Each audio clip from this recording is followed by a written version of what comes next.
I, I want to believe that people here know that um, in the global scheme of things, um, nuclear is not regarded as renewable energy. It is sustainable. Yes, it is considered sustainable energy, but it's not regarded as renewable. Why? Because when you take an isotope of maybe nuclear, a nuclear isotope now, and you break it, maybe through nuclear fission now, and it releases the energy that you use, and you can harness that energy. It's breaking down. It's depleting. So it's not reproducing. But tomorrow, if we have enough sun, we will not have the sun will not reduce because except for weather reasons. But the sun still has the capacity to produce even more than it produces today, tomorrow. Right.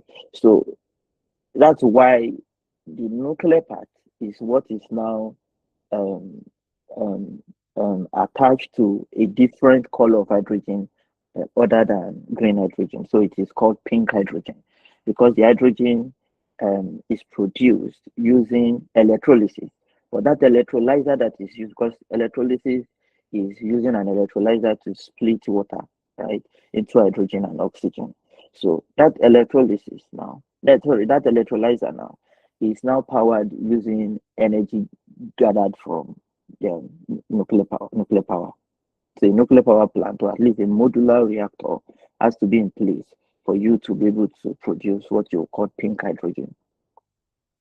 Now for turquoise hydrogen is when you just split methane into solid carbon and hydrogen.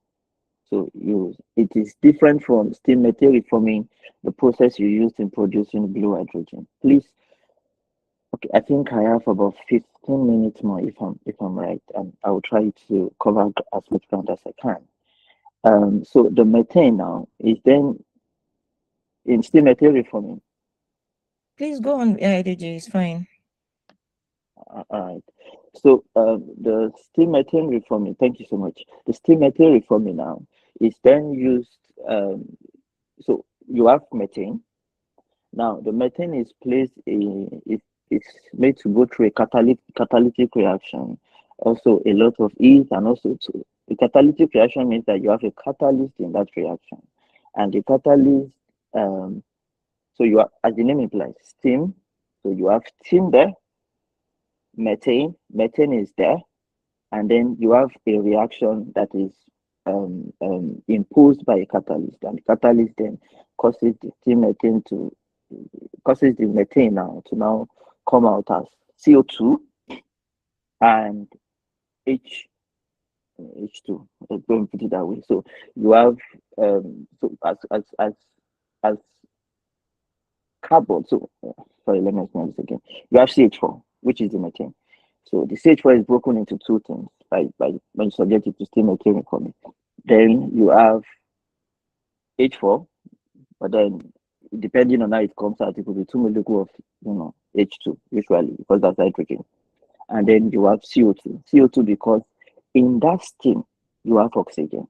And that oxygen usually would react with that carbon to produce carbon dioxide. But as I explained earlier, for turquoise hydrogen, the difference is that you will have solid carbon.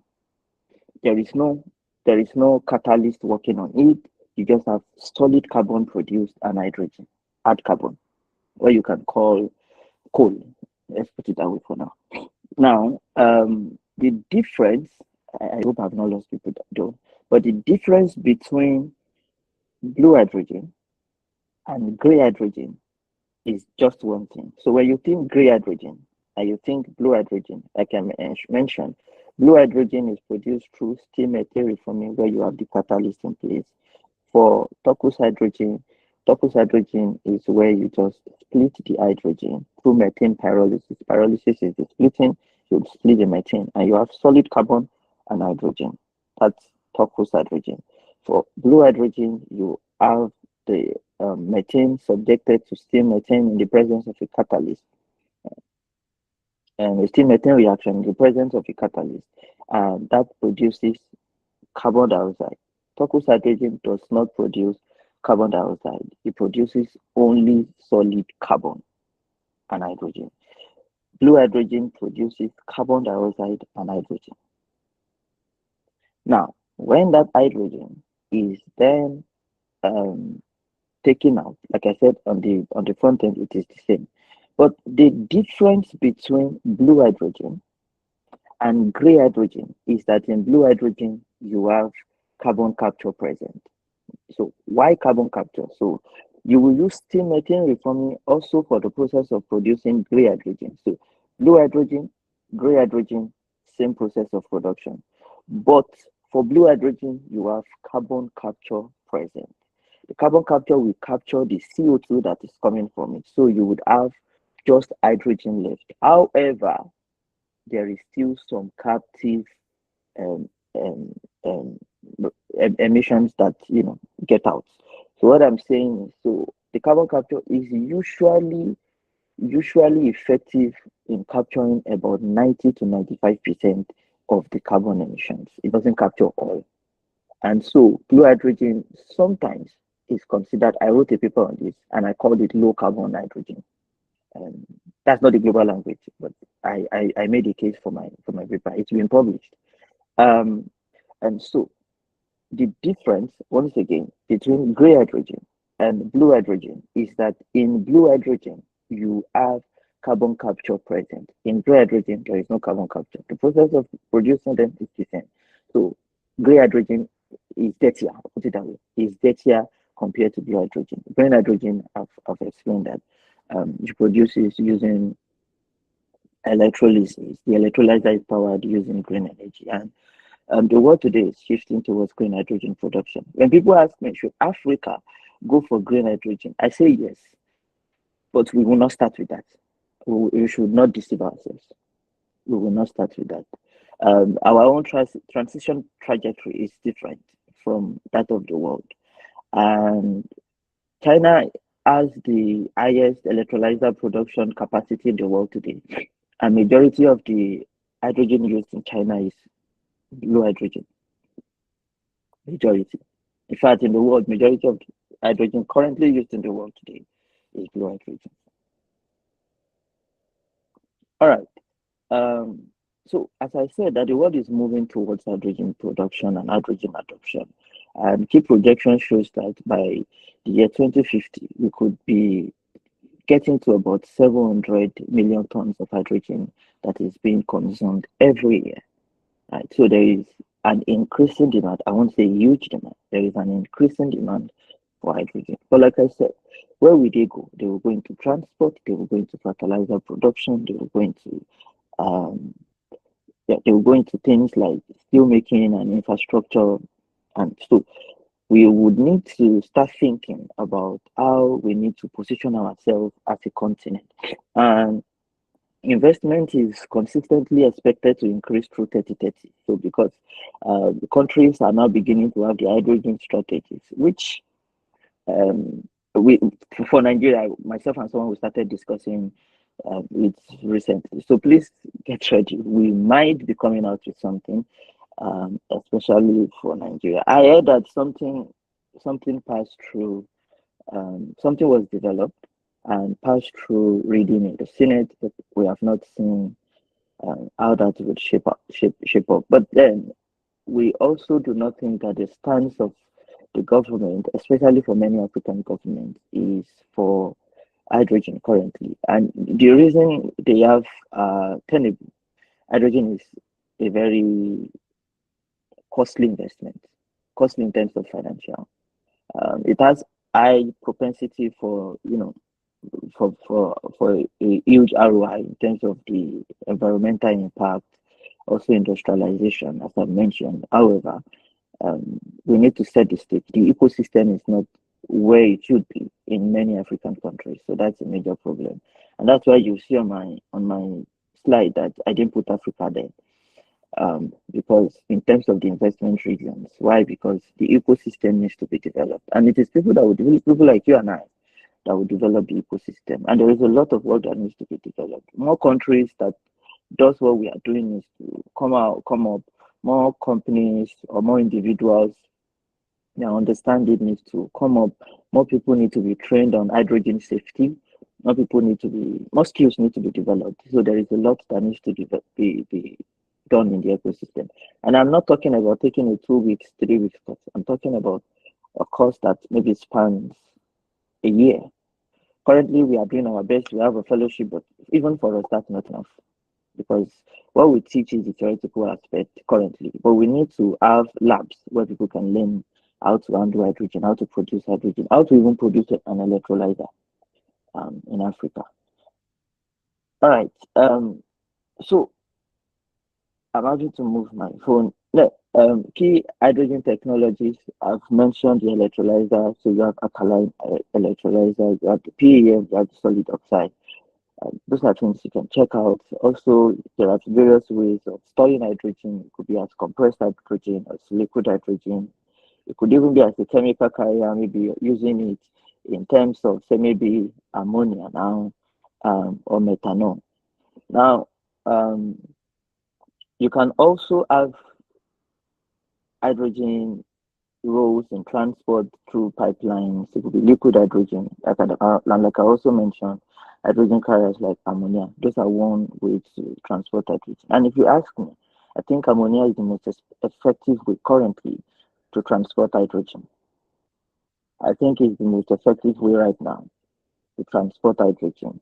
And end use technologies like fuel cells. So for every transport system that you have hydrogen in there, there is a fuel cell there. So what a fuel cell does is that it converts the hydrogen into electricity. Simple as that. Yeah. And you can also have hydrogen combustion turbines. Currently now, I think there was a project in Canada that was looking at how we can use hydrogen to produce electricity on a commercial field. And there is a reason because hydrogen itself is so. Let's say you have solar. Uh, the efficiency rate of a solar panel now, I think the efficiency rate getting to about um, 60 to sorry 70 to 90%. Um, Hydrogen drops that down to below 40%. That's a huge problem. So it means that if I give you, if solar is giving me 10, and I want to convert that solar power, maybe it's a solar power now, I want to convert it into hydrogen. I'm using it to power an electrolyzer to produce hydrogen. I would only get, so if I put in 10, I would only get maybe about 4. That's already a huge problem. So imagine you are putting a lot of money there and you are using that to produce hydrogen. You are then now using that hydrogen to produce back to electricity, which is going to further reduce the efficiency. That's a huge problem. So, uh, for me, personally, based on my experience and my knowledge, I don't advise that hydrogen should be used at least for direct electricity production on a commercial basis now. And also maybe industrial furnaces, it can be used in industrial furnaces. All right. Hydrogen applications. Like I've mentioned, it can be used to decarbonize several sectors. In the transport sector, the fuel cell vehicles, as I've mentioned, most vehicles, any hydrogen vehicle has a fuel cell in it. For buses and trucks, that's the focus of my PhD, by the way. My PhD is focused on how hydrogen can help to decarbonize transport sector, but heavy goods vehicles specifically. So it can be used in buses and trucks. And so when we say there are no opportunities to use hydrogen in Africa, I don't get it because at least we have buses and trucks in Africa. We produce steel, even if a lot of our steel is still being imported, but we can produce steel. We also make use of aviation fuel. By the way, the IMO has standardized hydrogen as an internationally recognized sustainable aviation fuel. And that policy in itself has shifted the grounds of possibilities for the hydrogen economy. It means that as the world progresses, there would be an increase in demand for hydrogen to be used in the aviation sector. And recently, we did a research in our company, and we looked into what role, what would be the impact of CBAM, carbon border adjustment mechanism, on the transport sector in Africa? And it's huge. So we need to start thinking about change. Understand we can say, oh, the money is not there, but the money is there. We have money in Africa. Putting it in the right things is usually, or putting it in the things that might not bring immediate gratification, is usually the conundrum. So, also in industry, I've explained the steel production aspect. In ammonia manufacturing, you can use hydrogen to produce ammonia.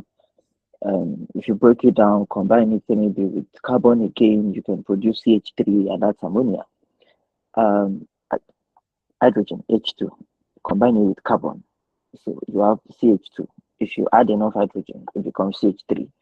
That's just what I'm saying in simple terms. Also in refining, by the way, hydrogen is being produced in Nigeria today, but not on a commercial level. I know Egni Power produces hydrogen. Dangote Refinery produces hydrogen. Most majority of our power plants in the country, gas-based power plants, if Indorama fertilizers, they use hydrogen. So hydrogen is being produced, but usually for private consumption, and especially in the refining. Oil and gas companies use hydrogen a lot. Um, so power systems to for grid scale energy storage. I've explained the storage part. How hydrogen can store energy for 6 weeks. Can also be used for backup power. Um, yes, it can be used for backup power. Like I said, you can convert it to electricity, but that's not the best use for it, right? For heating and combined heat and power. By the way, the production process of hydrogen um, is it releases a lot of heat. So it releases water and a lot of heat. And that heat, I know that an experiment was conducted in Canada and in France, where organizations have now been able to use the heat to power an entire district. And that's very good. That's very innovative. I like that because heat is energy, and you can't afford to just be wasting energy and all of that. So if you ask where the efficiency of, like I mentioned when I spoke about it dropping from maybe 10 to 4, now it's going to it. Yeah. So hydrogen complements electrification strategies. I have I think that is an important thing to mention. Because people usually will think that hydrogen would come and take the space of solar. No, it won't. Or it will come and take by the way, um, hydrogen is not going to take the place of oil and gas. It's not going to take the place of oil and gas. That's very important to note. Because there are things that are produced from oil and gas, or let me say crude oil now, that hydrogen cannot produce. Can't. You can't use hydrogen to produce asphalt. You can't. Right? So it's very important that when we think about hydrogen, we think of it as scientists and we don't think of it as advocates. Usually, a lot of people think that hydrogen will solve all the problems in the energy sector. It won't. Hydrogen is not a silver bullet for the problems that we have in the energy sector. I'm going to share my slide. I don't think I need to explain this. This is just a snapshot of global hydrogen leaders, countries that are leading in hydrogen development. Now, for Africa, these are the leaders in Africa that seem to be doing something tangible. Namibia, Morocco, Egypt, South Africa, Kenya. Kenya is doing a lot. And the reason Kenya is doing a lot is because of their geothermal resource. Kenya has the highest geothermal resource discovered in Africa.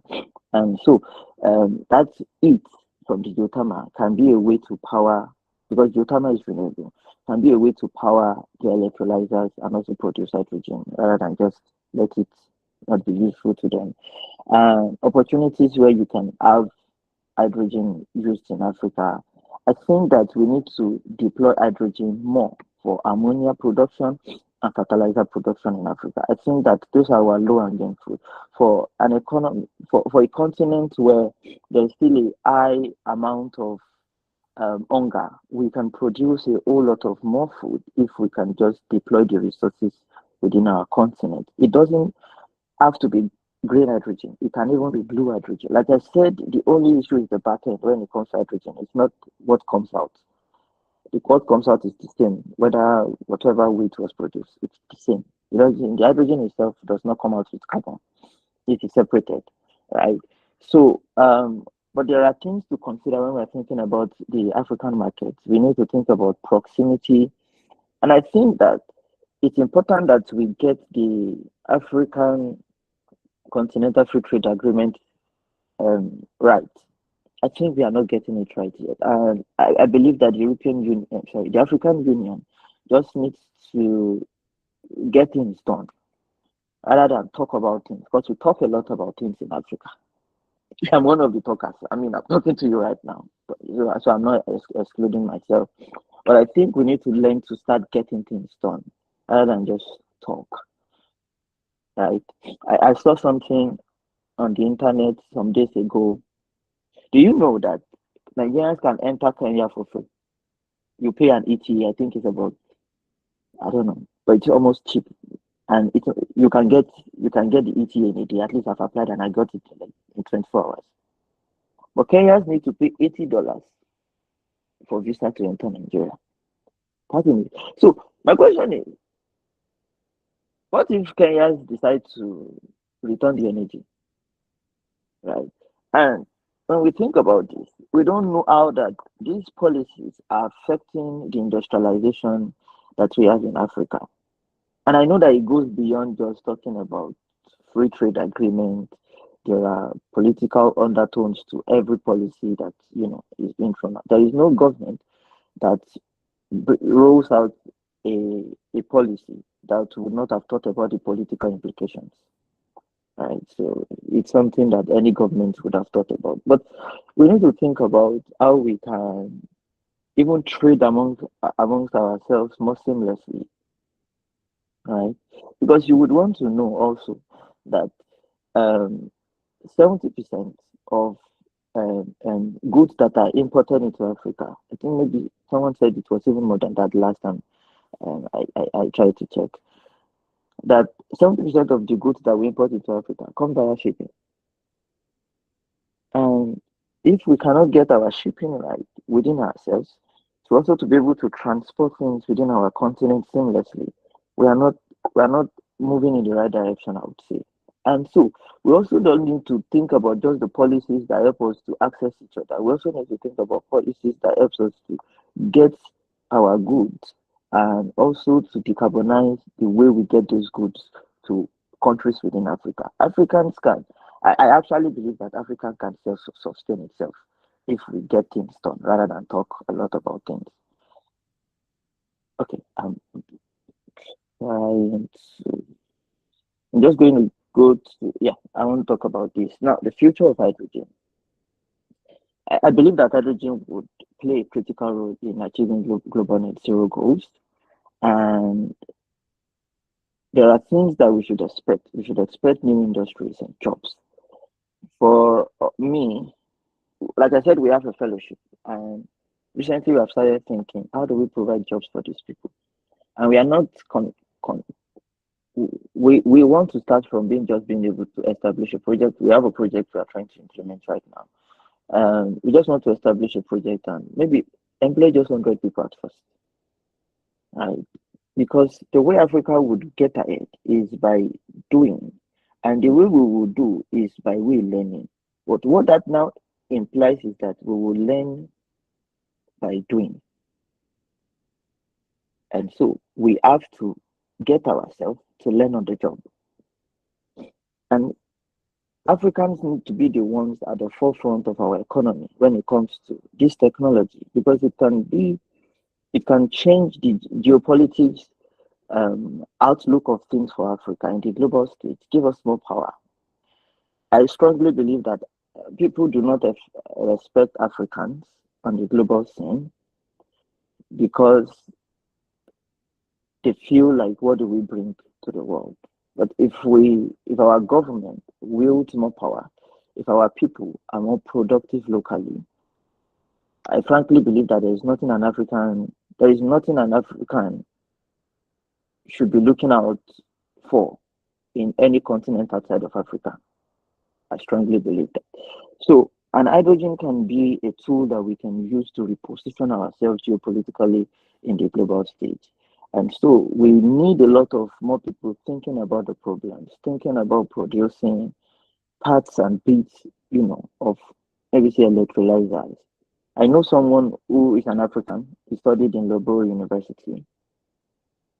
Don't get me wrong, I don't have anything against being in Europe. I myself am currently in Europe or maybe the Americas now.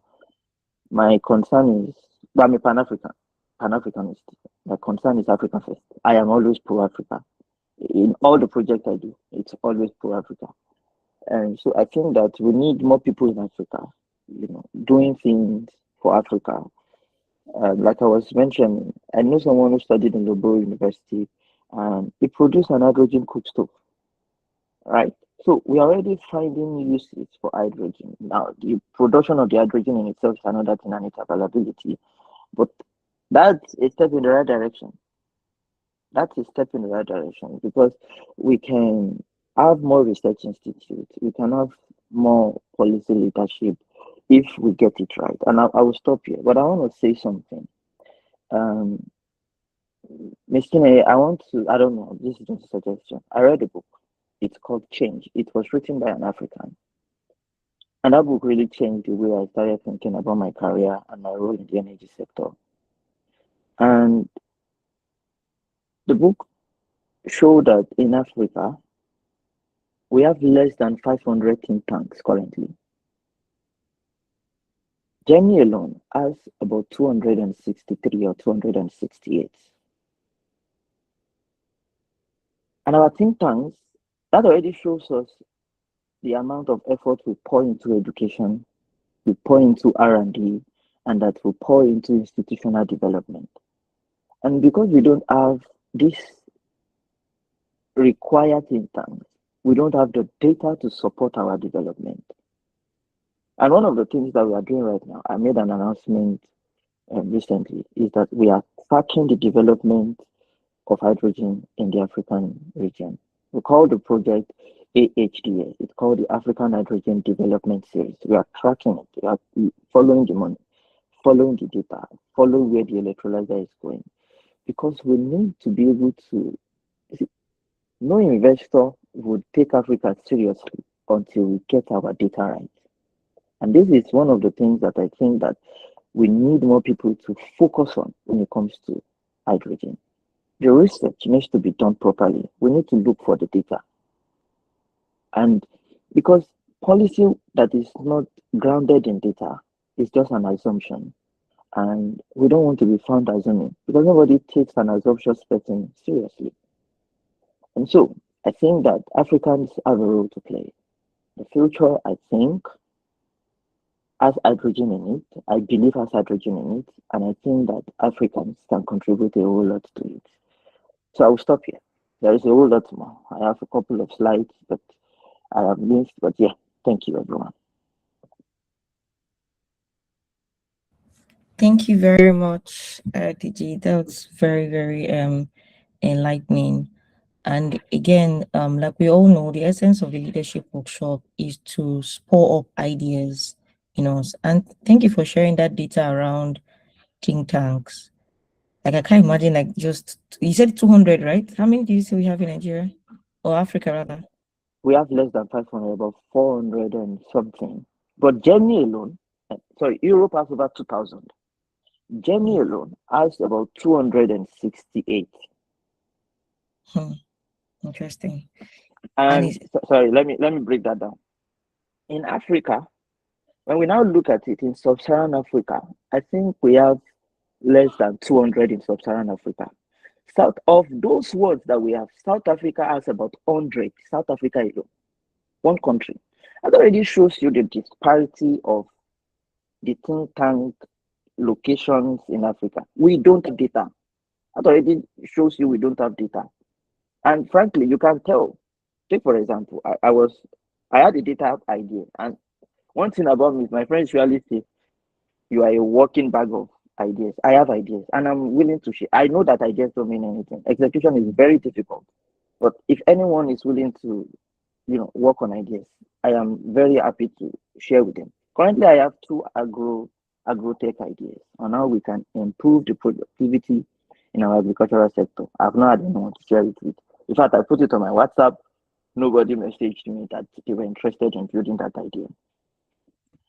On the data idea, what if at a local government level, now this can be cascaded into Nigeria, but what if at the local government level, we know how many vehicles we really have? I'm not saying how many vehicles are registered. We find a way to track how many vehicles we really have. And we can then grade them on, say, maybe Euro 3, Euro 4, Euro 5. And then it is when we do this that we are really serious about decarbonization, so maybe in the transport sector. Because what you can measure, you can't change. But there is a lot that we can't even measure currently in Africa. But we are always saying we want to change things. I also ask, how many doctors do we have in Nigeria? How many people, how many children are giving birth to in Nigeria every day? Forget UNESCO or UNICEF counting for us. Those data can be skewed because of political reasons. Let's have our own data platform. Real time. Every doctor, as you are delivering a woman of a child, you have to clock it in. And we create an incentive system for them to do that. So yeah, it's a whole lot when we think about Yeah. it. Yeah. Thank you so much. And it just brings me to the point that there are opportunities. As much as there are problems in Africa, there are opportunities. And just thinking about what you said, why people don't really want to build up ideas. And I think the major challenge is the fact that it takes a lot to build out an idea in a country like Nigeria. The business environment can be tasking. Everybody is just comfortable to go looking for a job, look for someone who will pay you and just earn income. But you know what? For everyone that, again, it's not, there's nothing wrong with being an employee. Of course, everyone starts as an employee. But what I'm just saying is, I think it's high time that we begin to think creatively, and not just creatively, but also looking internally. As we can see from the body language around the world, a lot of people are, countries are withdrawing grants, opportunities, in some of these things. And enough of Africa looking out to other people, the Europe and others to help. It's time we begin to look inwards because we have all that we need. And that's the essence, the idea around the leadership workshop. We want to stir up ideas inside of you. We want you to take responsibility. And the fact that you're doing this under the Gepa platform, I believe, is not just mere learning. We believe that God is actually going to stir up ideas in your heart. And one of the things I would like to suggest to you again is, just in case you are on the call and you have a couple of ideas in your heart that you are wondering how you go about, seems a lot difficult. Two things I would advise you to do. One, begin to pray about it. Usually when we pray about ideas, it strengthens it in your heart. I think I did a video on YouTube about that. Maybe I could share that with you. But secondly, and most importantly, look for people. Yeah, you're not the only one. Maybe if you can catch up with our did you say you can share some of the ideas. We just look for people. By the time you look at it, split all the things you need to do into 5 plays. You find 4 or 5 people that can do something similar, as that can play a part in the entire thing. You don't have to do the whole thing yourself. I think we do a lot of isolation in Africa, and that's a big problem for us. We need to do color, like come together. You are not the only one. Like come together, look for people, and then see how you can build out that idea. We need thinkers. We need thinkers who are creative. Even if you're an employee in a place, you can still be an employee and create ideas in the organization, especially if you have an organization that is willing to support your growth, support that new idea. You don't have to leave and go and start a new business. No, you can create that idea in that organization. All right. I already just see your hands up. Maybe I'll let you speak. Yeah. Thank you for talking about we being we like to do things on our own a lot. Recently, I think Chima is here. Chima is on the team for that project. And Chima works with me. And we were looking at the landscape of development and innovation in Nigeria and Africa. And we saw that when people go for conferences, did you notice that everybody is trying to network vertically? So I'm looking at who is ahead of me that can maybe help my career. And people are not networking horizontally. Now the question is, most people that are ahead of you would really not go out of their way to help you if they don't know you or they don't have an incentive to help you. Usually, the way it works is, if you have a friend, take for example, for someone like me now, if you reach out to me, I probably will not gatekeep. probably tell you, see, I know this person. If you have a project, I'm willing to help you call the person. And so we found out that young people do not network with themselves. They don't. And so you have 10 people trying to do the same things. Resources are scattered abroad, are scattered. Effort are scattered. Focus divided. And what if we can create a forum for these people to come together and network with themselves? Tell other people the ideas you have. Like I Mm-hmm. said, I know people usually would think, I don't want anybody to steal my idea. Listen, God is the custodian of all ideas, and ideas don't, no one can really steal your idea, because when God gives you an idea, I believe that He gives you the strategy to execute. And except the person got that idea, or maybe you are not being serious with it, no one can really steal your idea. And we have a market. Africa is 54 countries. There is a huge market, a Mm-hmm. huge market, right? So, and people would say, I don't want anybody to steal my idea. Really? Share your idea, because you never can tell who can help. On all my projects, currently we have the Sledge mentorship.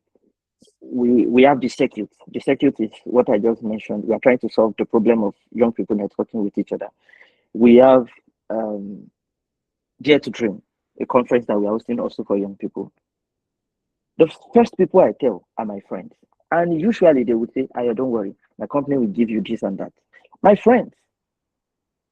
So, because I don't think that young people should be competing with themselves. I think we should be complementing ourselves.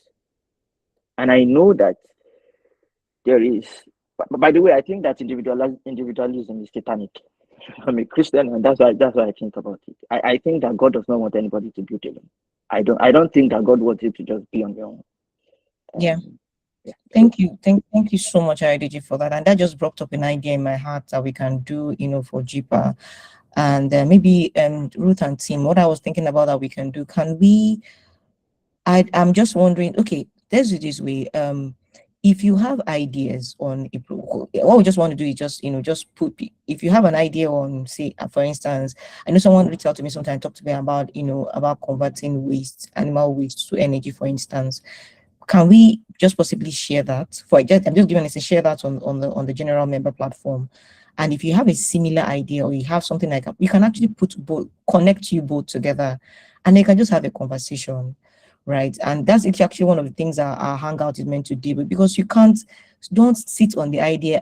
I've been thinking about it for years. Some of us have ideas for 5 years. You've done nothing about it, and I think this is one practical way that we can get this happen. Anyway, we'll get to talk about that more. Thank you, IDG, for bringing this to the fore.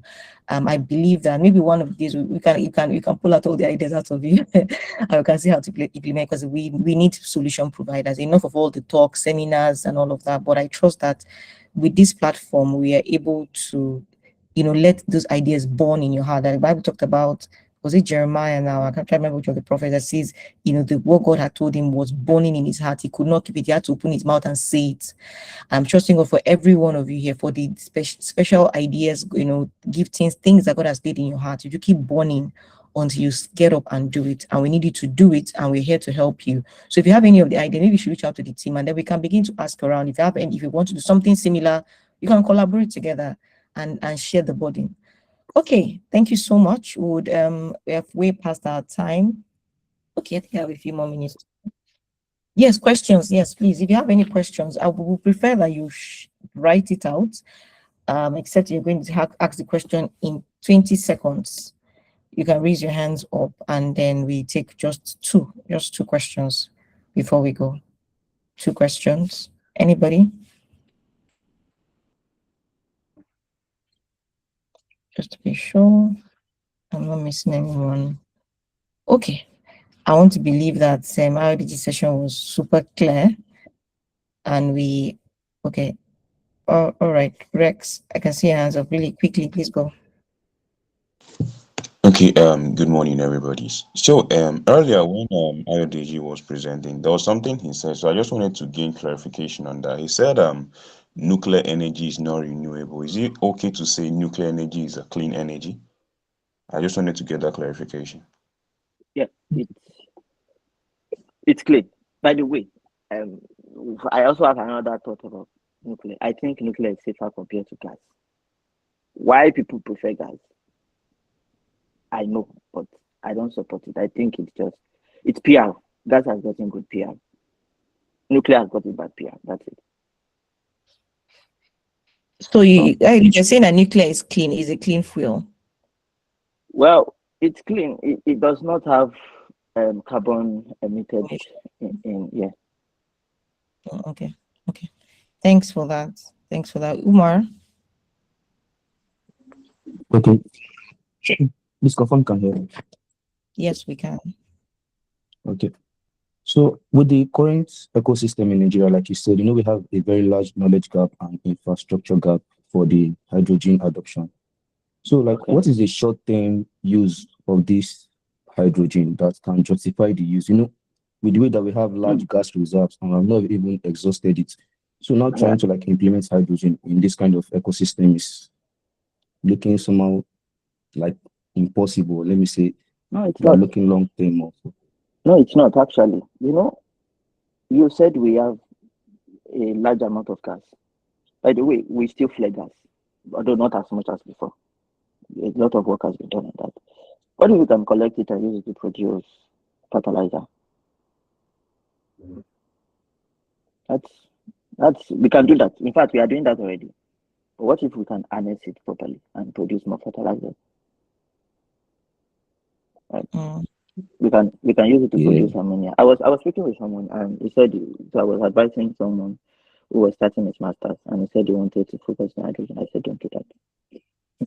Don't do that. Focus it on ammonia. Ammonia gives you flexibility with your career, and that's one thing that I'm sure that it's currently being taught in the Gepa mentorship and training. Flexibility in your career, not that you are doing everything, but that you have a range of skills and knowledge that you can apply in maybe one or two, three sectors.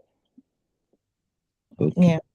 Thank you. And that's also another mindset to have. Sometimes I know he talked about using it as aviation fuel and all of some of those things are like the bigger ones. Like so the question is what's like the lowest hanging fruit in that area you're looking to and start with that. And of course that can then grow as you go on. I think we have one question in the comments. Deji says if hydrogen produces heat, why is it not used for domestic purposes? What are the dangers inherent with it? No, it's not the danger, it's the technical capacity too. People use it in Europe, but in Africa, it's the technical capacity. So like I said, I'm a Pan-Africanist. Someone was asking me yesterday, said, if someone give me 30 billion naira today, what will I do? I said, see, I can give you the concept note. I have already developed it. I already, like Ms. Chinaya said, we need thinkers. And when you think, write it down. One of the things God taught me is that you have not started thinking until you have written it down. Right? The first thing is to write it down. There are times God shows me some things and I don't write it down. And I remember the last time he said, so you didn't believe what I told you. I said, I believe. He said, look at every other thing I've told you. You wrote it down. He said, why didn't you write down? I said, oh, I'm sorry. And then I wrote it down. So when you have an idea, the first thing is don't think about money. Usually that's what we think about. But no, that's not how to build a project. I have found out that most projects that I have developed, I did not start thinking about where will I get the money from. I thought about how can I execute it? Leave money first. What can I do now that will move it forward? Mm-hmm. That's the first thing. Yeah. So, but the technical capacity, sorry, that's what I wanted to mention. For us to develop infrastructure in Africa, infrastructure is not just steel and roads. We need to build competence. So one of the things that when Africa, this is how you begin to see the development and you'll begin to see changes in the structure of development in Africa. You will see more competent people. And the way you will see that is that you would see more more training centers. By the way, another book that I probably would suggest, Prosperity Paradox. And in that book, that man really he looked into how nations developed. And for every nation that developed, they were developed by individuals that built a company, by the private sector, majorly. Not that the government did not play a role, the government plays a huge role. But when those private sector were going to be playing the role, they built their own infrastructure. Take, for example, we know Indorama noodles, when they started producing noodles, they saw that, oh, there was an issue of getting the wheat, the flour that they need to produce noodles. Guess what they did? They started producing their own. The oil, they started producing their own. Now they are selling to other people. And so, if we would find the structure of development in Africa, and which is why Gepa is very important, we would begin to see more competent people that are well trained. They think differently, they think better, they are able to apply their hands. And so, one of the things you will see is more training centers. I'm not saying more talking centers. Training, you get things done, you build things. I wish that our universities, that the way you graduate from a university is that you build something. I really think that we need to go back to that format. And I'm not saying you copy something and do it. Take for example, for my maybe it's one of the things that contributed to my growth. For my undergraduate project, I built a prototype of a solar pond, and my supervisor made sure it worked. I built it. Sometimes I will stay in the sun from morning to night taking readings using my thermometer, but it worked. And I think that it's important that Africans we need to start shifting our master students. And a lot on my mind. I know that there is an innovation fund in Nigeria, but it has not been properly managed because what's being produced from that innovation fund? What are the things being produced? Our students come out with fantastic ideas. I know a guy currently that he has been able to build, and I think with Chinese instrument, build wind vanes from scraps. I don't think he has gotten any major funding. These are things that our government should be looking out for. But then we'll move. I believe we'll get there. Yeah, thank you. All right. One other question, suggestions. Is there some? Okay, so it's talking about the fact that people still steal ideas and all of that. Okay, we have an attitude and mindset that people set create platform where people can relate their eyes and convert them to reality benefit of all. Okay, yes, Mr. Mark, I agree with you that people steal ideas, but you know what? It's one thing to steal an idea, right? So it's another thing to implement it. Okay, let me give you an instance. You have an idea to develop a hydrogen plant. You share with someone and the person stole it. Do you know you can still develop it? Because the market is so large, like the person can have their own customers, you have yours. Do you understand? And it's really and truly, by the time you think, there's really no idea that is new. Whatever you think you are the only one that has, there's somebody else, it's something in someone else. But sometimes we feel like this person stole my idea and that's the end of the world. I know there are bad people with bad faith. I'm not disputing that. What I'm just saying is, let the fear of people stealing your idea not prevent you from getting the help and the support that you need. That also means you should be very careful who you talk to and all of those things. And even if worst case scenario, it is stolen, see, you can go and replicate that idea somewhere else and you will still get value for it. The fact that someone stole it shouldn't stop you from going to still do that thing, because nobody can really do it in the unique way that you can. Okay. All right. I will stop here. Thank you so much, everyone. IDJ, yes. Sorry, I wanted to talk about ideas because I've been a victim of stolen ideas. I've been a victim of stolen ideas. But this is what I say. I have that same idea. I was supposed to give it someone. The person took the idea and it's progressing now, and I'm very happy that the idea is flourishing. But guess what? I have gone to build my own. But in building my own, I've become a better person. And I'm grateful that now, in retrospect, I'm grateful I did not build with that person, because I possibly would not have built the capacity. Because building an idea changes who you are. That's the first thing it does. It changes the way you think. You would be stretched. You would have to think differently. Things that you didn't have, you would have to find ways to look for it, and that increases your capacity to do things. Leaders are made, and their experiences are part of the making ingredients. So I think that you can always replicate, and oftentimes it makes you a better person. Absolutely.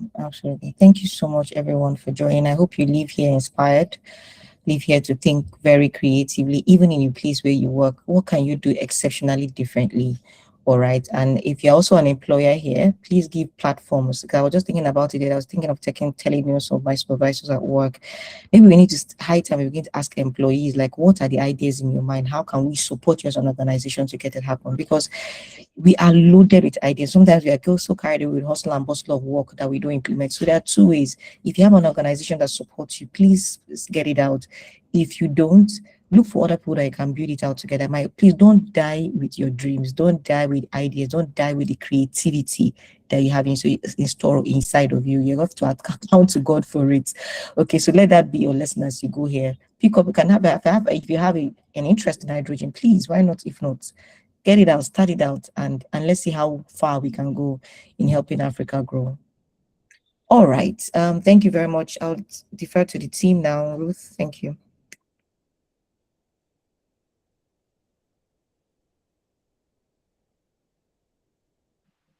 All right, thank you so much. Thank you for an amazing session.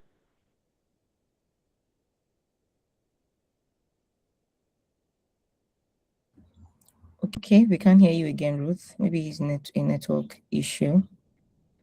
Can someone just take the...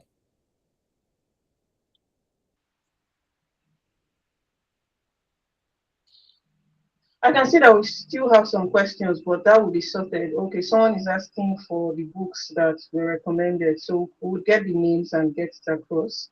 And then another person is asking for the materials on hydrogen, so we'll also get that across. So it's time for us to take our pledge and our community chant. So you just say it with me. Let's start with our community chant. We are excellent men and women, empowered by the Spirit of God to solve energy problems in Africa with the works of our hands.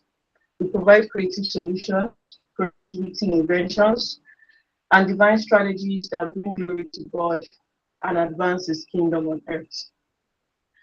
Now, to our pledge, as much as possible, I need you to say it from the bottom of your heart.